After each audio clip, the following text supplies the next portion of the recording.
The first note hadn't even been sung yet, and already something felt different. Under the blinding lights of the Ireland's Got Talent stage, a thin young man stood alone, gripping the microphone with both hands as if it were the only thing keeping him upright. His name was Mateo Cruz, a 19-year-old from Tondo, Manila, one of the poorest districts in the Philippines. His jacket was borrowed, his shoes slightly worn, and his eyes carried the quiet weight of a life that had known struggle far too early. The crowd didn't know it yet, but they were about to witness history.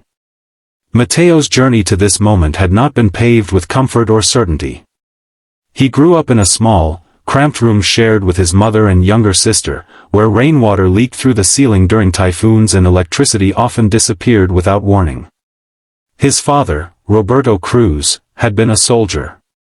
A man of discipline, silence, and deep love. Roberto served in dangerous zones, far from home, believing that his sacrifice would someday give his children a better future. When Mateo was 12, his father didn't come back. The news arrived in a short, official message, cold and final. A soldier fallen in duty. A hero to the nation, but an empty chair at home. From that day on, Mateo sang not for applause, but for survival. He sang on buses, at street corners, outside small eateries late at night. His voice, rich and haunting, carried echoes of Elvis Presley, the singer his father loved. Roberto used to play old Elvis songs on a battered radio, tapping his fingers and smiling softly, saying, "This voice has soul, Anak. Sing like you mean every word." Mateo held on to those words like a promise. Life was cruel in its own quiet ways. Some days, people ignored him completely. Other days, they laughed at the skinny boy trying to sound like a legend. But sometimes, someone would stop. Someone would listen. Someone would drop a few coins and whisper, "Don't stop singing." Those moments kept him alive.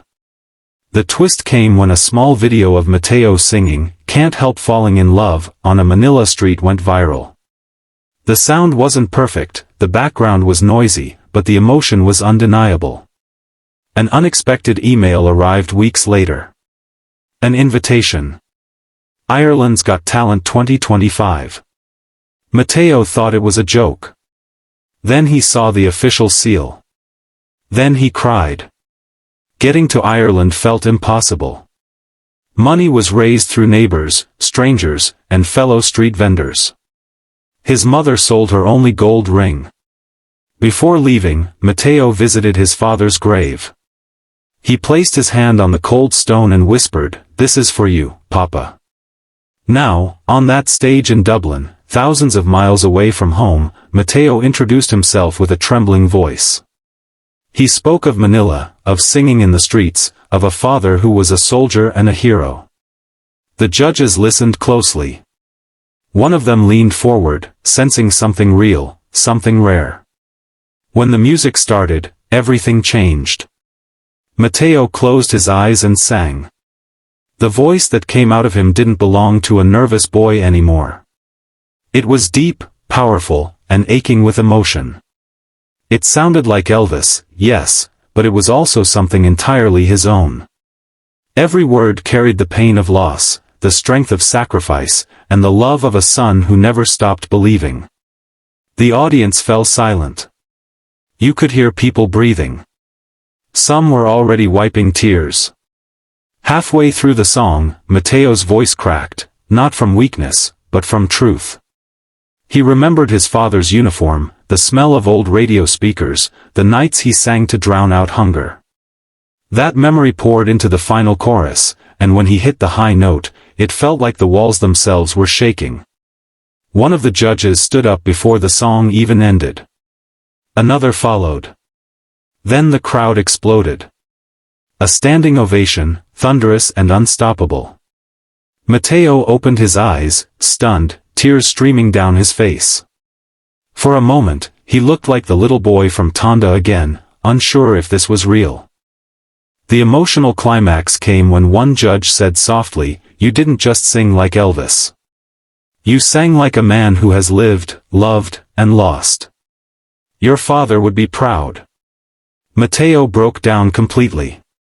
He covered his face, sobbing, overwhelmed by years of pain finally being seen. He advanced, of course.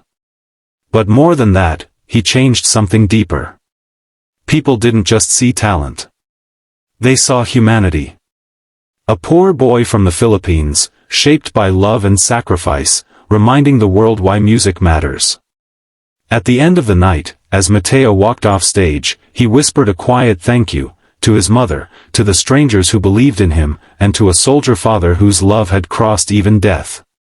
Kindness had carried him here. Love had shaped his voice. And humanity had listened.